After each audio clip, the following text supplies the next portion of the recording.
science. I got sidetracked into computer science almost for a bit. I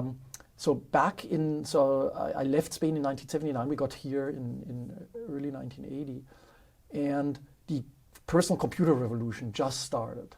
So you could buy something called an Apple II, which had 40 kilobytes of RAM, and it didn't have a hard drive, but you could record data on a tape recorder instead.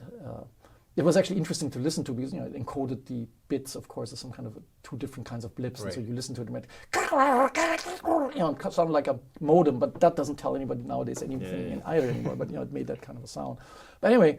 So I learned computer programming on that, and back then, if you wanted things to run fast, you had to program in machine language. So it was all directly in the machine language, and I really enjoyed it a lot. I actually wrote probably one of the earliest 3D computer games. So the Apple actually was not that fast. It took about a second to calculate a sine or a cosine function, which normally you would need to do the trigonometry to rotate things, right, for 3D. And so I scratched my head and I actually figured out a very simple algorithm that made use of the processor's capabilities. It was a 6502 chip. And it couldn't even do multiply. So it had addition, subtraction, and it had shift left, shift right. So you could take the 8-bit register and shift it left or right, which is divide or multiply by 2. Okay. And so I actually figured out an algorithm to approximate rotations by just using addition and shifting in binary.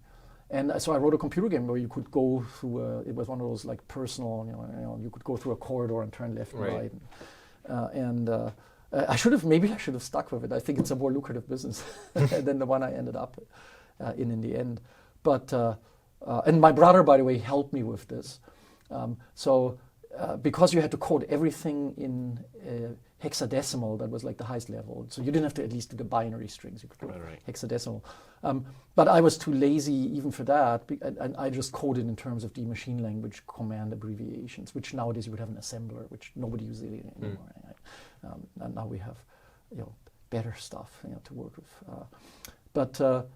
And so my brother got trained that I would tell him the commands like mux, ASL, and so forth, and the register, and he would turn that into the hexadecimal code. So he was like sitting next to me, and actually write the raw machine code, and then I would test the programs and make sure that they were working.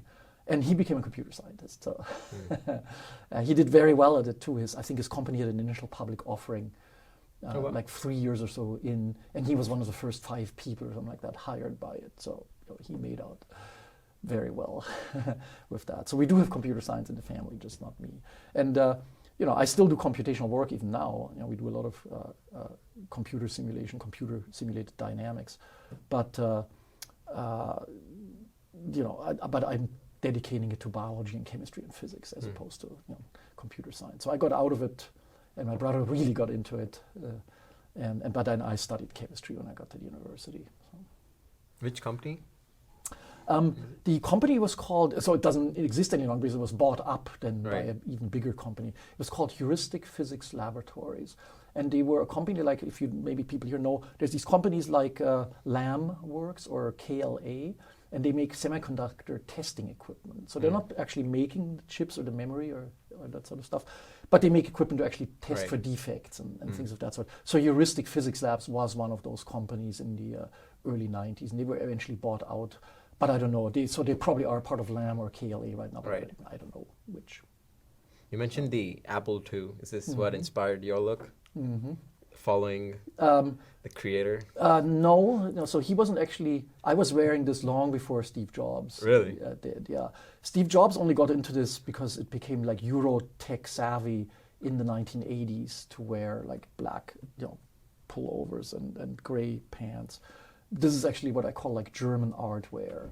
And so in Germany, people were wearing this in the 1960s. Oh, this is very common there? 70s. Oh, it's totally common there, yeah. I mean, you wouldn't, here you kind of notice it a little bit. In Germany, you wouldn't even notice if you walked around the streets of Frankfurt or whatever. There's like, plenty of people that are dressed like this. No, Steve Jobs was wearing hippie clothing in the 70s and early 80s. But eventually he decided to go for the more, industrial designer look, I guess. People also sometimes tell me that I look like this guy on, what's that show, Sheldon Brown or something like that. the show about that Caltech physicist. The Big Bang Theory? Big Bang Theory. I don't know if Sheldon it's true Cooper. or not. Sheldon Cooper, thank you, sorry. Yeah. Sheldon Brown is somebody else that's actually a bicycling guy. And I told him, no, if anything, he looks like me because I'm quite a bit older, so I was embarrassed.